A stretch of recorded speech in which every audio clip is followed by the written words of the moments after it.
खुलुमबाय प्राइम 24 हेडलाइन्सआव आं रमेन बर'। गोबाव समनिफ्रायनो फोरोंगिरिफोरनि आंखाल जानानै थानाय लखिमपुर हालामनि माखासे बर' गुदि फरायसालिफोराव गोदानै टेट आनजाद उथ्रिसार जानानै हाबफैनाय फोरोंगिरिफोरखौ 1 सेप्तेम्बर खालारखालि बरायनाय हाबाफारि लानाय जायो।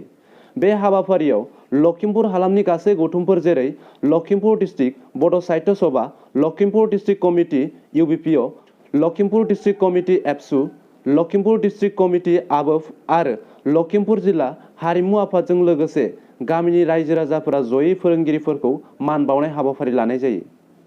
गोदानै हाबफैनाय फोरोंगिरिफोरनि मुंफोरा जादों सुमित स्वर्गियारि, अजय गयारि, सानसुमा स्वर्गियारि, मतिलाल नार्जारि आरो रन्जित बसुमतारि।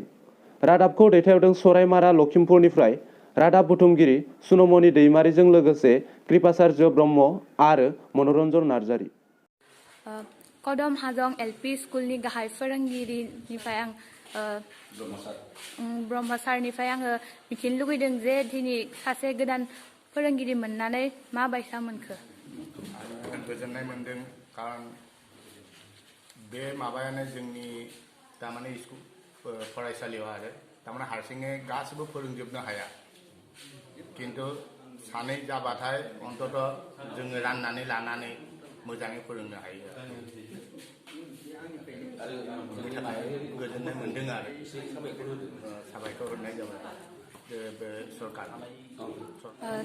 सानसुमा स्वर्गियारि सार, दिनै नोङो बे कदम हाजं LP बड' LP स्कुलावबो जइन जाफैनानै मा सानदों, मा बायसा मोनदों? दिनैनि बे जइन जानाय समाव आं गोसोनिफ्राय मोजां मोनदों।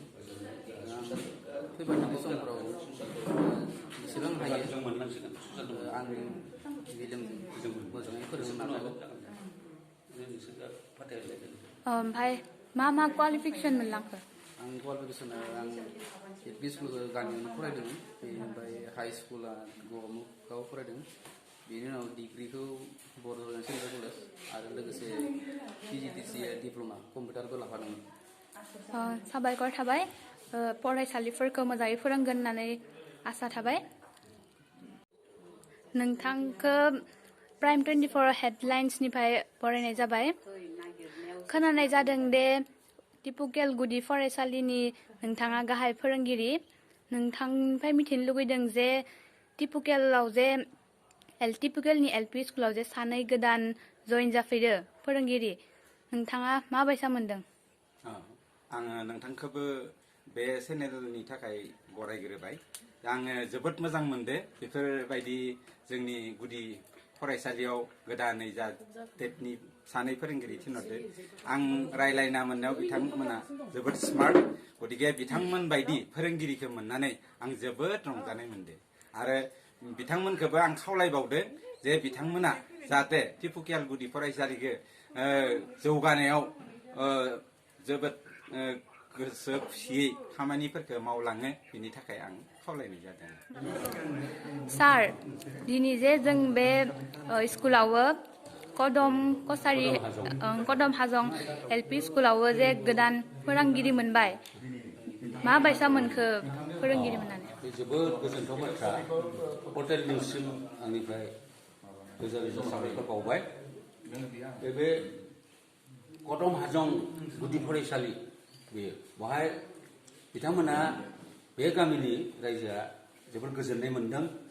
गोदानै सासे फोरोंगिरि मोननो हादों, बे सानसुमा स्वर्गियारि मुंनि जोंनि धेमाजि जिल्लानि।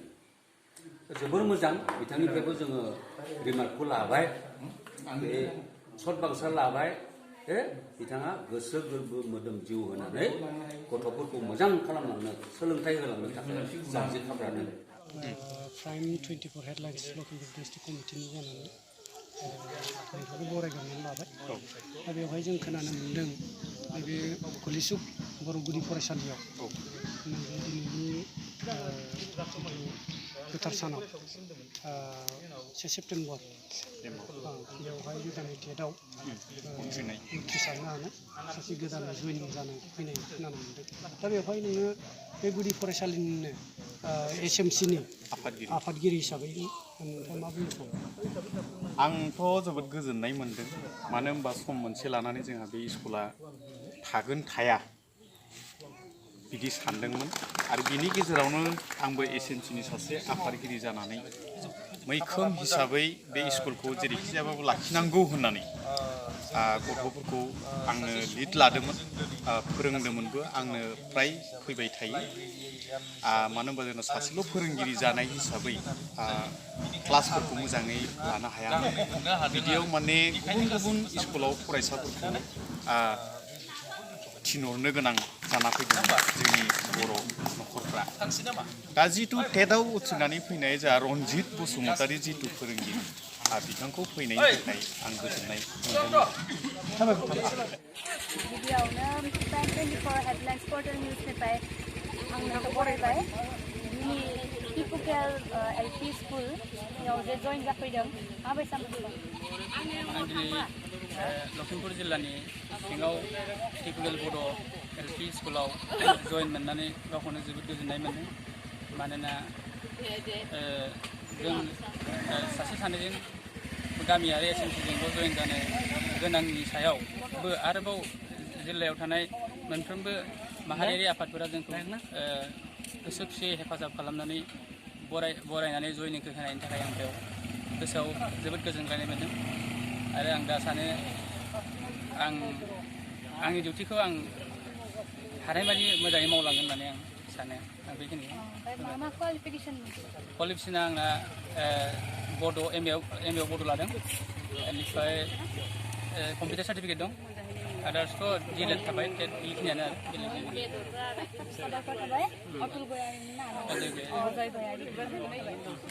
प्राइम 24 हेडलाइन्स लखिमपुर जिल्लानिफ्राय फरायग्रोनो लाबाय दा नैबे समाव दिनैनि नैबे गुलिसुक बर' गुदि फरायसालियाव गोदानै टेट उथ्रिसारनाय सासे फोरोंगिरि जयनिं जाफैदों होननानै खोनादों सारा बिनि सायाव मा बुंनो सानो? गिबियावनो प्राइम 24 हेडलाइनसिम आंनि गोसो गोरबोनि साबायखर बावबाय आरो दिनैनि बे गोथार सानाव जे जोंनि बे लखिमपुर जिल्ला बिअ अफिसनि आन्दाराव गुलिसुक बर'गुदि फरायसालियाव जोंहा फोरोंगिरिनि आंखाल जाना दंमोन जे बेवहाय मोनबा थाखो दङ आरो गोबां गथ' गथाय दङ सासे फोरोंगिरिया बेवहाय फरायसा फरायसुलिखौ सोलोंथाइ होनाया जोबोद गोब्राबनि बाथ्रा जेरैबायदि दावगानांगौ बेबायदि दावगाहोनो जों हायाखै बिनि थाखाय जोंनो सासे गोदान फोरोंगिरिनि गोनांथि जानानै दंमोन दिनै आसाम सरकारा बावैसो 27 आगस्टआव जि टेट फोरोंगिरि एपइन्टमेन्ट होनानै दिनै 1 सेप्तेम्बराव बे गुलिसुक गुदि फरायसालियाव जोंनि बे गुदि फरायसालियाव टेट फोरोंगिरि बिथां रन्जित बसुमतारीया जइन जानायाव आं आरो बे गुलिसुक गामिनि रायजो राजाया जोबोद गोजोननाय मोन्दों आरो बेनि थाखाय जोङो आसाम सरकारखौ रोजा रोजा साबायखर बावदों। प्राइम 24 हेडलाइन्स लखिमपुर डिस्ट्रिक्ट कमिटिनि जानानै दिनैनि नैबे समाव गुलिसुक बर' गुदि फरायसालियाव सारखौ गोदानै जयनिं जाफैनाय होननानै मिथिनो मोन्दों दा बेवहाय सारा बेनि सायाव मा बुंनो सानो? आं जयन जाफैनानै जोबोद मोजां मोन्दों जिहेतु आङो सोलोंथाइखौ गथ'फोरनो जितु जोंनि रोंनाय गियान बेखौ आं गथ'फोरनो होनो लुबैयो आं 2014निफ्रायनो सोलोंथाइजों खामानि मावबाय थादों आं हानायमानि नाजागोन जाहाथे गथ'फोरखौ आं जाहाथे मोजां गियान होलांनो हायो।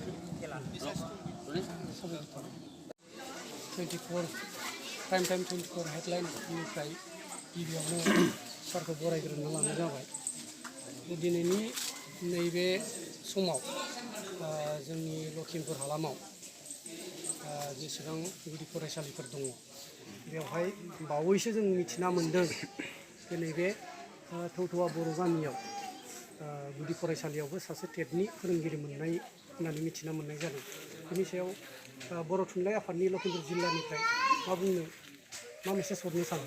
गिबियावनो आं 24 प्राइम हेडलाइनखौ बरायग्रोनाय जाबाय नोंगौ बहुद गोबावानो जाबाय जोंनाव लांदां जाना थानाय बे फोरोंगिरिफोरा जोंनाव गिबियावनो दंमोन 36 फोरोंगिरि गासै रिटायार जानानै बा गेजेराव सोरबा अबथिरानो जिउ गोमालांनानै दा फैयै फैयै 18ल' फोरोंगिरि दंमोन। बे दक्षिण खुलाबालि गुदि फरायसालियावबो सासेल' फोरोंगिरिजों गथ' गथायखौ फोरोंनायाव जोबोर उसुबिदा जानानै दंमोन। बेवहाय 30 जन गथ' फरायसा दं, बेनिखायनो सासेल' फोरोंगिरिया बेवहाय गासैखौबो फोरोंजोबनो हायामोन, जोबोद अलखदाव गोलैना दंमोन। जों दा बावैसो जालांनाय जि टेट पास जानायफोरखौ जि एपइन्टमेन्ट होदो, बेवहाय जोंनि लखिमपुर जिल्लायाव 5 फोरोंगिरि बेवहाय गोदानै थिसनफैनो हादों। जों जोबोद गोजोननाय मोन्दों। जोंनि बे लांदां जानाय जिखिनि आसा खालामदोंमोन 5 जन फोरोंगिरिजोंनो जों एसेबाबो जाय फोरोंगिरिफोराव सासे दंमोन बेवहाय 2 जाबाय। जों आसा खालामो इयुनाव उननि हाबाफारियाव बिदिनो बे आरो जोंनो सा 13 फोरोंगिरि नांबावगौ। बे सा 13 फोरोंगिरिखौ उनफ्राव मोननानै बेफोरखौ आबुं खालामोबा जों गासै लांदां जाना थानाय बा जोंनि जि फरायसालिफ्राव गथ' गथायफ्रा जाबायसा रोंगौथि मोननांगौ मोनिनि बेफोरखौ जों मोनगोन होननानै आसा खालामना बेखायनो जों गोजोननाय मोनबाय। आं लखिमपुर जिल्ला बर' थुनलाइ आफादनि नेहाथारि महरै जोबोद गोजोनदों। बेवहाय जों गासै रायजो राजानिफ्रायबो मदद मोन्दों, बिथांमोनखौबो जों बरायदों। दा फोरोंगिरिफोर बेवहाय जों फैनानै जइन जाफैदों बिथांमोनखौ जों बरायगोन, इयुनाव लोगो मोनबाय थागोन हाबाफारिजों। लोगोसे आं बे जोंनि गासै जे हाबाफारि बे हाबाफारिखौ फोसावनायनि थाखाय 24 हेडलाइन प्राइम प्रट'कल निउस रिपर्टारफोरखौबो साबायखर बावनानै आंनि सुंद' बिबुंथिखौ बेखिनियाव फोजोबनाय